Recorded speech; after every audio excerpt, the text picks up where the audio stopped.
Spent co-working today doing something that scares the shit out of me. Back in February, Amazon KDP suspended my account without cause. I was suspended for a while and it was terrifying because when they suspend you, they can also withhold 3 months worth of royalties. That was my biggest 3 months of the year. It was just a really scary moment. And I did everything within my power to get reinstated. I have a multiple video series talking about that. And I did, thank goodness. But I never knew why I was reinstated. I was never given any reason.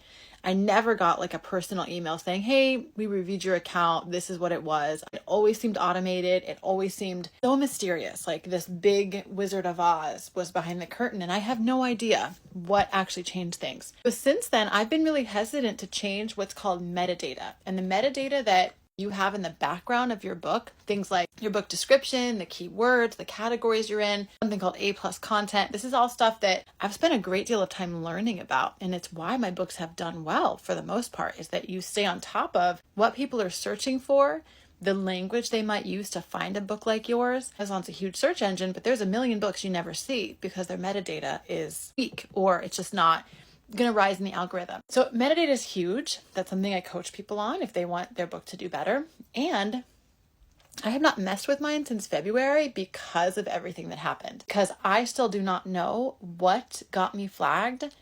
And there's a lot of kind of ambiguous rules. Low content, which is what my journals would be considered, is especially perilous. Journals are really easy to copy. They're really easy to like upload using AI and just like generalized.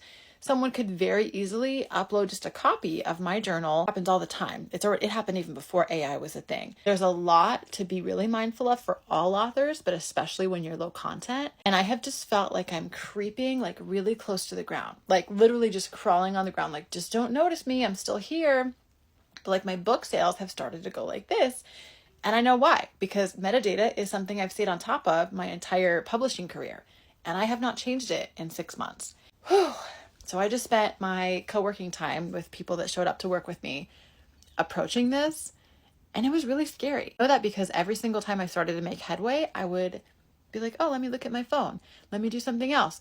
And like distract myself. Even if I'm so grateful that I was reinstated, I'm still very scared because this is a huge part of my income. And yes, I've diversified my sales. Yes, I do other things. Like I think if you're an entrepreneur, it's good to have multiple streams of income, but Amazon's a big one. I just keep thinking about how important it is that authors, self-published authors, band together, because when I went through this, so many people reached out to me to say it happened to them too, many of which never got reinstated. Another kind of bummer of all of this is that when I tried to rally support with other authors, I was basically turned on because I'm a low content journal creator. Talked about that in my last KDP video. Ended up being kind of a pile-on where people were like, well, that's what you get for creating journals that are all the same. And like basically completely projecting all of their fear and understandable discomfort with AI and people who are manipulating the system. But also it alienates me from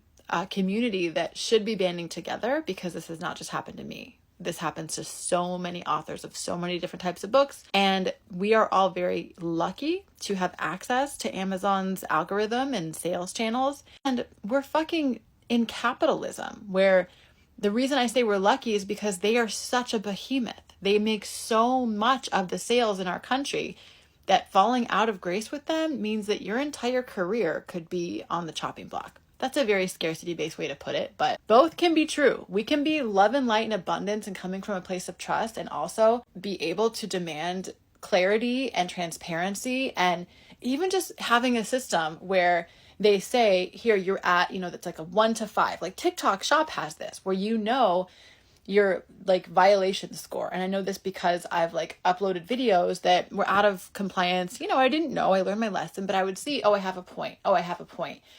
They fall off after a while, right? Like you don't just keep accumulating points and then you're out. And I know where I stand. That's what I think we need. We need to know where we stand as authors. I'd love to hear your thoughts on this. And I'm going to change my metadata, and it's fucking terrifying, but we can do hard things, right?